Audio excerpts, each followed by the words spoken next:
আউযু বিল্লাহি মিনাশ শাইতানির রাজীম। বিসমিল্লাহির রহমানির রহিম।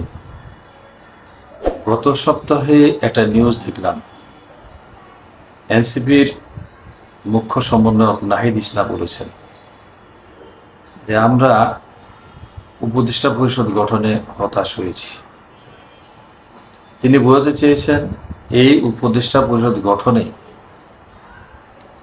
তারা মোটামুটি ব্যর্থতায় বলা চলে। এটা কখন তাদের উপলব্ধিটা হলো, যখন উপদেষ্টা পরিষদ এখন যাওয়ার সময় হয়েছে। তখন আমি আমার এক ভিডিওতে তখন বলেছিলাম যে এই যে অভ্যুত্থানটা তো সফল অভ্যুত্থান ছিল না। অভ্যুত্থান হওয়ার পূর্বেই এটাকে নিয়ন্ত্রণ করে ফেলা হয়েছে ব্যারাক থেকে। এরপর ছেলেদের নেতৃত্বে যেহেতু অভ্যুত্থানটা হয়েছে, এই কারণে ছেলেদের নেতৃত্ব থেকে 2-3 জন ছেলেকে নেওয়া হয়েছে।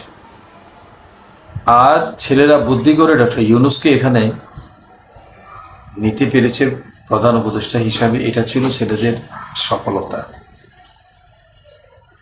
এই ডক্টর ইউনূসকে এই প্রধান উপদেষ্টা নিয়োগ দেওয়ার ফলে আন্তর্জাতিক মহলে জুলাই অভ্যুত্থানটা যে একটা গ্রহণযোগ্যতা লাভ করেছে, ডক্টর ইউনূসকে পাশ কাটিয়ে অন্য কাউকে এখানে যদি প্রধান উপদেষ্টা করা হতো, পরিস্থিতি কোন দিকে যেত সেটা আল্লাহই ভালো জানে। যাক, আলহামদুলিল্লাহ, সে পর্ব শেষ হলো। এখন জুলাই বিপ্লব যারা করলো তাদের স্বীকৃতি, তাদেরকে প্রশ্নাতীতভাবে এই বিপ্লবটাকে একটা যদি আইনি ভিত্তি দেওয়া না যায়, এই যোদ্ধারা সবসময় একটা হুমকির সম্মুখীন থাকবে। কিন্তু যাদের নেতৃত্বে বিপ্লবটা হয়ে গেল, তাদের এই বিপ্লবটাকে একটা স্বীকৃতি দিয়ে যদি পুরো জাতি একটা সনদ তৈরি করে, যাদের এই সনদটা থাকবে আইনেও সংসদের উপরে, সংবিধানেরও উপরে, যেটা নিয়ে জাতির ধর্ম বর্ণ নির্বিশেষে সবাই এমন একটা অবস্থানে আসবে, এটা প্রশ্নাতীতভাবে এটা সম্মানিত থাকবে জুলাই যোদ্ধাদের অবস্থা। এটা চেয়েছিল জুলাই যোদ্ধারা। কিন্তু দুর্ভাগ্যজনকভাবে হলেও সত্য, বড় রাজনৈতিক দলগুলোর বিরোধিতার কারণে জুলাই ঘোষণাপত্র পাঠ হবে কিনা, জুলাই ঘোষণাপত্র হবে কিনা, এটা নিয়েও আমরা দ্বিধাদ্বন্দ্বের মধ্যে ছিলাম। বহু কষ্টে একটা জুলাই ঘোষণাপত্র পাঠ হলো সংসদের দক্ষিণ প্লাজায়, যে ঘোষণাপত্রটাও মূলত অসম্পূর্ণ ছিল। যদিও বলা হয়েছে পরবর্তীতে এটা আরও কাটছাঁট করা যেতে পারে, কিছু বর্ধিত করা যেতে পারে, অপ্রয়োজনীয় কথা থাকলে সেটা বাদ দেওয়া যেতে পারে। হেফাজতের শাপলা চত্বরে যে মেসাকার, সেটাও এখানে বাদ দিয়ে গিয়েছিল। 47 এটা উপেক্ষিত ছিল।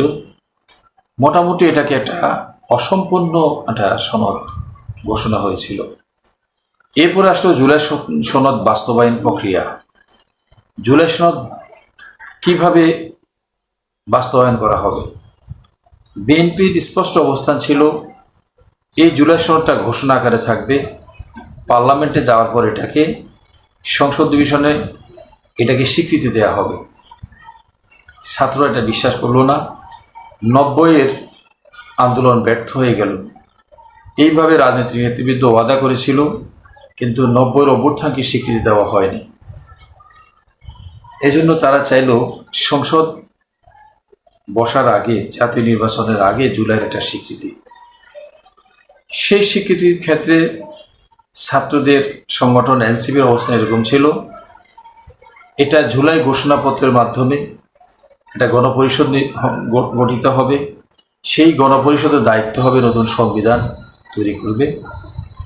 জামাত ইসলামের অবস্থান ছিল অধ্যাদেশ জারির মাধ্যমে, একটা প্রেসিডেন্সিয়াল অর্ডারের মাধ্যমে জুলাই সংবিধানকে স্বীকৃতি দিতে হবে, যা একটা অর্ডিন্যান্স আকারে থাকবে। আর সংসদে বসলে পার্লামেন্টের 30 দিনের মধ্যে সংসদে এটাকে আইনে পরিণত করা হবে। তার মানে সকল দলের এখানে একটা সুপারিশ থাকবে আলাদা, এই সংসদে যাওয়ার সাথে সাথে যেন এটা বাস্তবায়ন করা হয়, এতে কোনো দলের কোনো ব্যক্তি যেন কোনো মতদ্বন্দ্ব সৃষ্টি করার সুযোগ না থাকে। আবার তারা বিকল্প এটাও রেখেছিল যে যদি এমনটি না হয় তাহলে গণভোটের মাধ্যমেও জুলাই সনদের একটা স্বীকৃতির ব্যবস্থা করা যেতে পারে। সর্বশেষ পর্যায়ে এসে 5 তারিখে জুলাই ঘোষণাপত্র বাস্তবায়ন কমিটির মিটিং ডাকার আগে একটা আভাস পাওয়া গিয়েছিল বিএনপি তার অবস্থান থেকে ছাড় দিয়ে তারা গণভোটের পক্ষে অবস্থান মোটামুটি ঘোষণা করেছিল।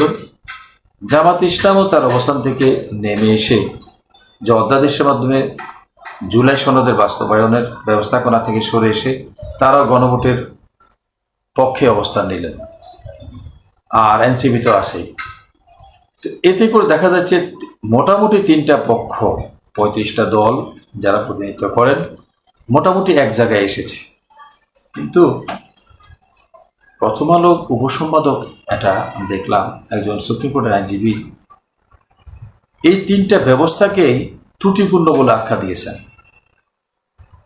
3টা ব্যবস্থা, সেটা হলো গণপরিষদ গঠন, এটাও ত্রুটিপূর্ণ।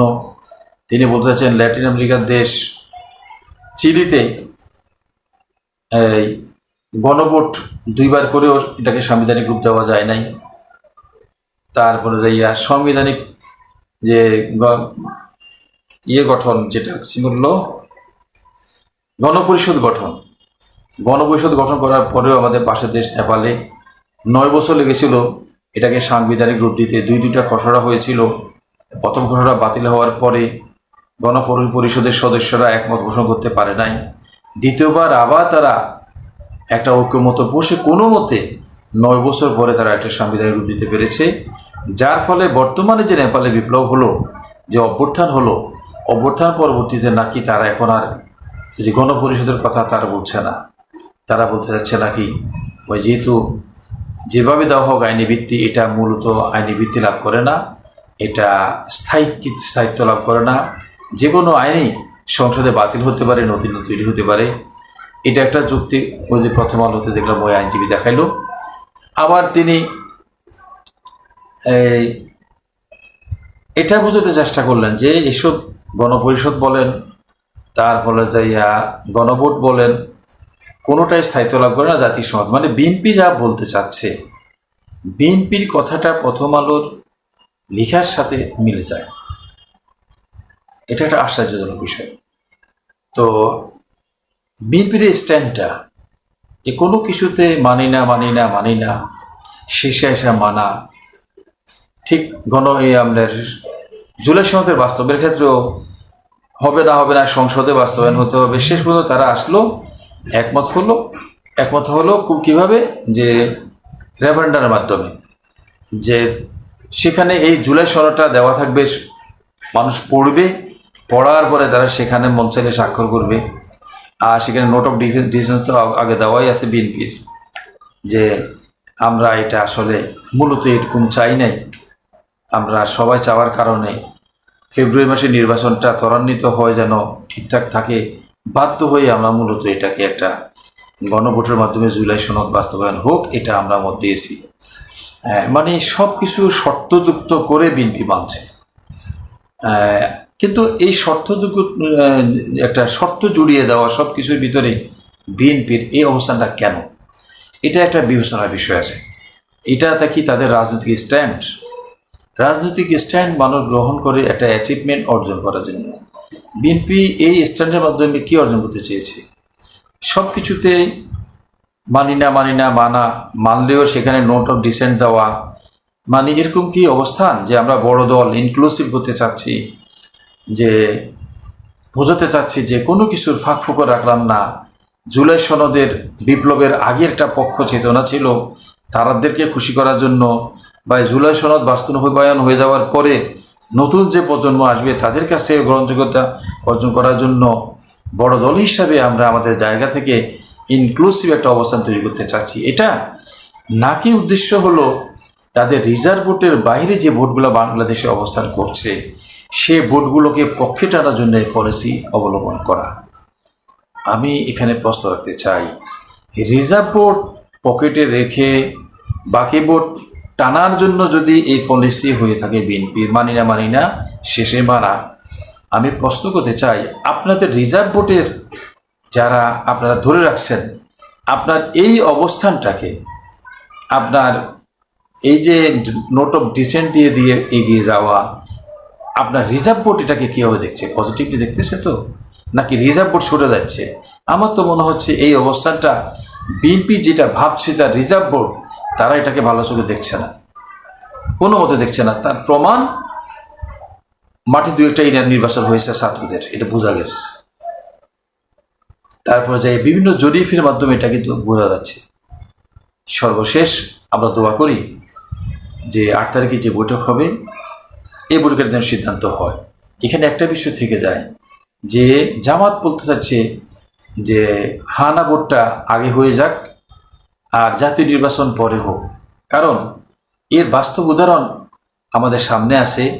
তিউনিসিয়াতে, লিবিয়াতে একই দিন গণপরিষদ, জাতীয় নির্বাচন, হানা ভোট, এই যে জটিলতা সৃষ্টি করে দেখা যাচ্ছে ভোটার উপস্থিতি কমে যায়। আর ভোটার উপস্থিতি যদি কমে যায়, কম ভোটের মাধ্যমে যে সংবিধান রচনা হয় এটা একটা দুর্বল সংবিধান হয়।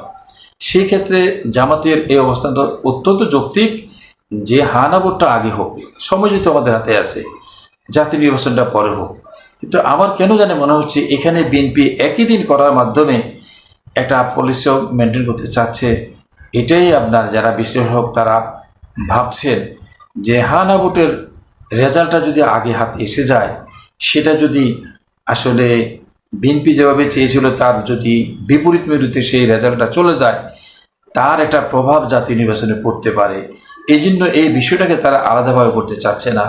এটা অবশ্য বিএনপির ব্যক্তিগত ব্যাপার, তারা আসলে ব্যাপারটা কিভাবে চিন্তা করে। তবে এটা শিওর যে বিএনপির পক্ষের যারা সাংবাদিক আছেন, বিশ্লেষক আছেন, তারাও কিন্তু এটাকে ভালো চোখে নেয় না। গত 2-3 দিন আগে জনাব মোস্তফা ফিরোজ সাহেব, যেটা একান্তভাবে মানুষ মনে করে বিএনপি ঘরানার একজন সাংবাদিক, তিনি বলেছেন নির্বাচনের পথে জামাত এগুচ্ছেন কিন্তু স্পষ্ট অবস্থান নিয়ে গেছেন। আর তিনি মনে করেন এই নির্বাচনের পথেতে বিএনপি আগাচ্ছে, তার আগানোর পথটা মোটেও স্পষ্ট নয়। এই আগানোর মধ্যেও একটা জটিলতা আছে, একটা অস্পষ্টতা আছে। আল্লাহ সবাইকে নিয়ে একটা নতুন বাংলাদেশ আমরা গড়তে পারবো, সে দোয়া করছি। ওমা তৌফিক ইল্লা বিল্লাহ। আসসালামু আলাইকুম ওয়া রাহমাতুল্লাহ।